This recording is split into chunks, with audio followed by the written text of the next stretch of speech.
Alright mga idol, pag-aralan natin kung paano gumawa ng mga simple content. Tara na, ito na siya.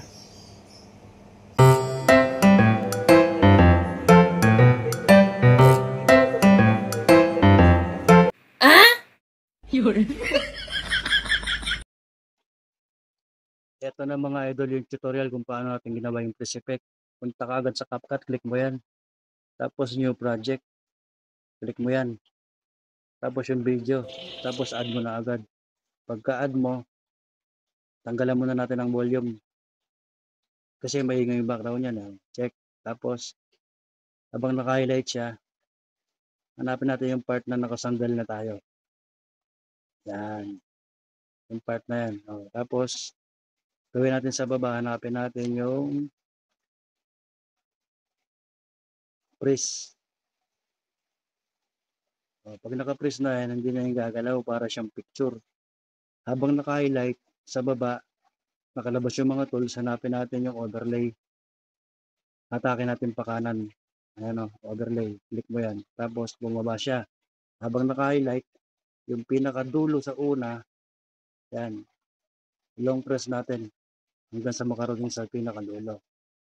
Habang nakaganyan po siya, di ba hindi gumagalaw? Hanapan naman natin yung remove background. Tapos custom removal. Tapos adjust lang natin to ng 4.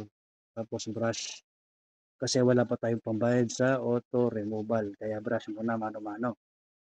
Tsaga-tsaga lang muna mga idol. Balang araw, makukuha din natin yung auto removal. Ayan brush natin yung mismong tao.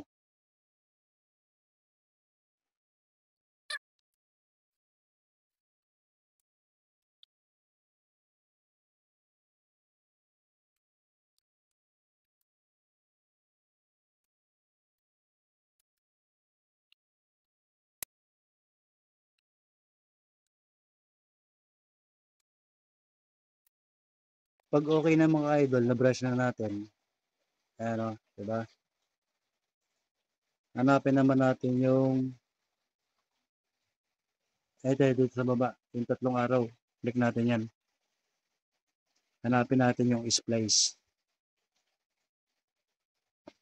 Ayan, tapos hanapin natin dito yung hard.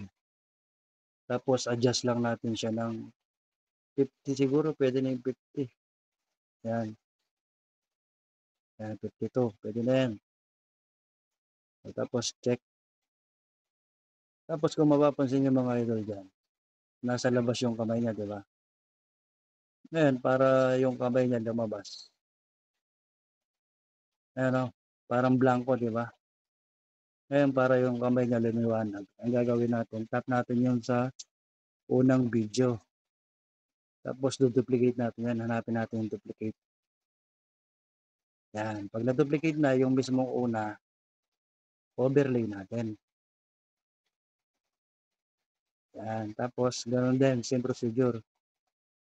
Ito naman yung ibabrush natin. Yan. Bago siya lumipat, hanapin mo uli yung remove background sa baba. Yan. Tapos, custom removal ulit. Tapos, brush. Yan. Tsagain lang natin dito. Brush ulit tayo. Bali, 2 beses tayo magbabrush. Yan. Makukuha nyo rin yan mga idol. Sa una talagang mano-mano. Kasi wala pa tayong pambayad doon sa auto removal. May bayad po kasi yun Pero ngayon, pwede na yan. At least itong tutorial nito, masusundan nyo talaga ng gusto. Kung paano yung ginagawa ng mga nag-e-edit. Ayan Diba? Ayan, basta brush mo lang din uli yung buong tao. Ayan, okay na lang lumagpas-lagpas. Talaga nangyayari yung ganun lumalagpas-lagpas. Pero sa katagalan, masasanay ka din. Brush natin yung mismong wala tayong ititira. Basta dapat makuha yung buong tao. Tsaga-tsaga lang talaga. Pag nakasanayan mo yan, sigurado, maganda resulta, di ba? Konti na lang, malapit na. Sabi nga sa Bisaya, ano eh, kadyot-kadyot lang. Sa Kapampangan, bagya-bagya. O, ayan o. Daan-daanin lang natin. Makukuha din natin yan. O, malapit na o. Yun. O, ayun na. O. Basta ano, yung buong tao, i-brush natin. Yan. Tapos hintayin natin siyang magkulay green. Ayan o. Applying one picture. Pag nagkulay green yan, okay na po. Hintayin lang natin magkulay green.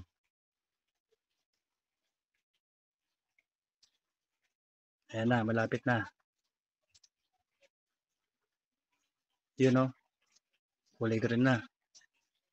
O, tapos check natin. Ito na yung result. O, ayan o. Diba yung kamay niya? Ayan, pansin na yung kamay niya. Ayan. Yan yung kamay niya. O. Nasa labas na, diba? Kitang-kita na talaga. O, tapos dito, ang gagawin natin dito, itong nasa gitna, adjust natin. Isakto lang natin dyan. Yan, o. Tingnan natin mga idol, ha. Ayan, ayan na siya. O. Ulitin natin, o. Kunyari, kinakapa niya yung tao, o. O, tapos yan, ha. Yung magic, di ba? O, nakamot. Ang pagdating dyan, i-split natin. Tapos delete na yung sobra. Delete yung sobra. O, pati yung ending, delete mo. O, ayos na yan. O, export mo na. Meron ka ng pang reels.